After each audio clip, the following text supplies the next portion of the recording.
పెద్దనకి 2000 వేసుకో, చిన్న ఎక్కువ 500 వేసుకో, పెద్దమ్మ కొడుకులకి ఇద్దరు పొత్తులో 2000 వేసుకో,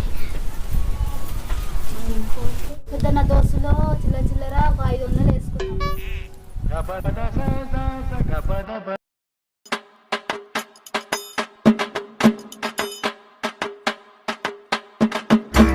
అబ్బా ఎన్నైతున్నాయి ఒకసారి ఎన్నైతున్నాయి, అన్ని కలిసి 4000 అవుతున్నాయి.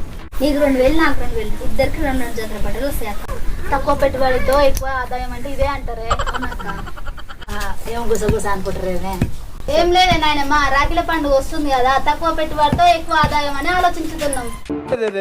పెద్ద సమస్య వచ్చి పడిందే, ఇప్పుడు ఏం చేద్దాం? యాసంటి వాళ్ళ ముందు ముడిస్తే పండుగ గురి తిరగలేదట. యాసంటి వాళ్ళ ముందు ముడిస్తే పండుగ గురి తిరగలేదట.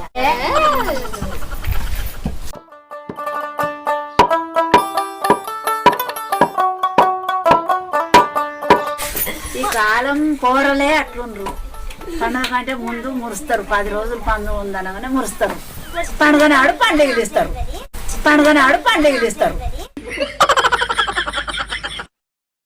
ఈ రోజు రాఖీల పండుగ, మనం కూడా ఒక చెల్లి ఉంటే మనకు కూడా ఒక రాఖీ కట్టుతారా?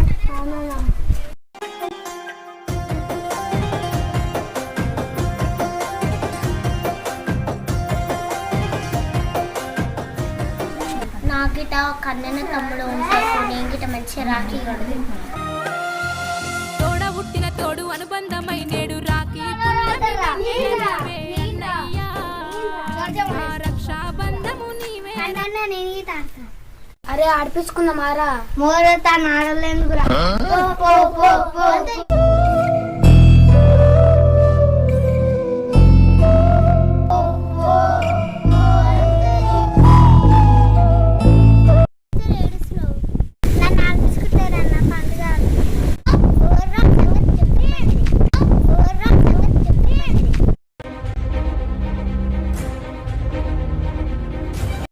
అరే మా చెల్లెని ఓడగొట్టిండే.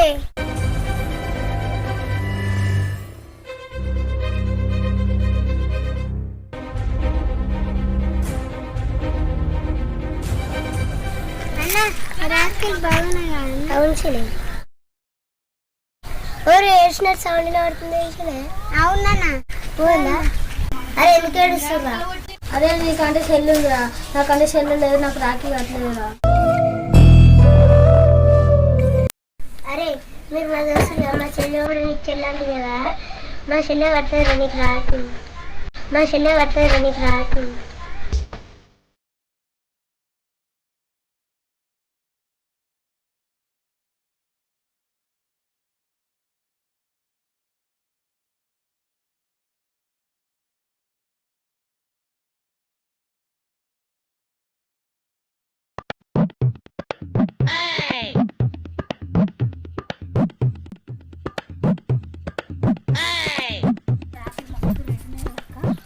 పండుగగానే అందుకని రేట్ ఎక్కువ ఉంటాయి. అయ్యో బుజ్జమ్మైంది ఎట్లా కూర్చుంది, ఏమైంది అక్క పోదందా? ఏమైంది బుజ్జమ్మ, పండుగ రోజు ఏడ్చుకుంటూ కూర్చున్నావు? నీకంటే అన్నలు రక్క, నాకు అన్నయ్య లేరు, మీరంటే రాఖీలు కడతారు నేను గట్ట. నీకంటే అన్నలు రక్క, నాకు అన్నయ్య లేరు, మీరంటే రాఖీలు కడతారు నేను గట్ట.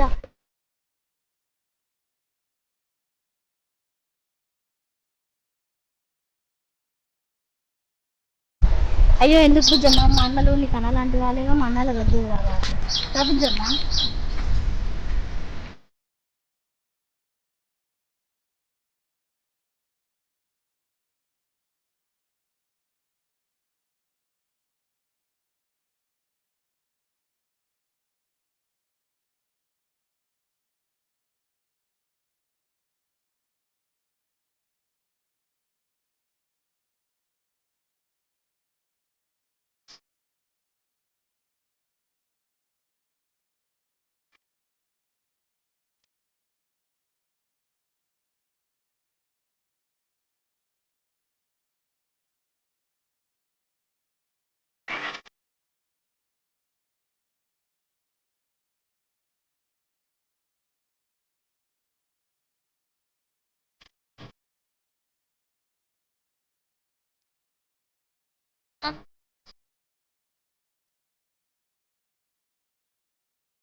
లోకి ఇవాళ ఈ రాఖీల పండుగ సంతోషంగా ఉంది. లోకి ఇవాళ ఈ రాఖీల పండుగ సంతోషంగా ఉంది.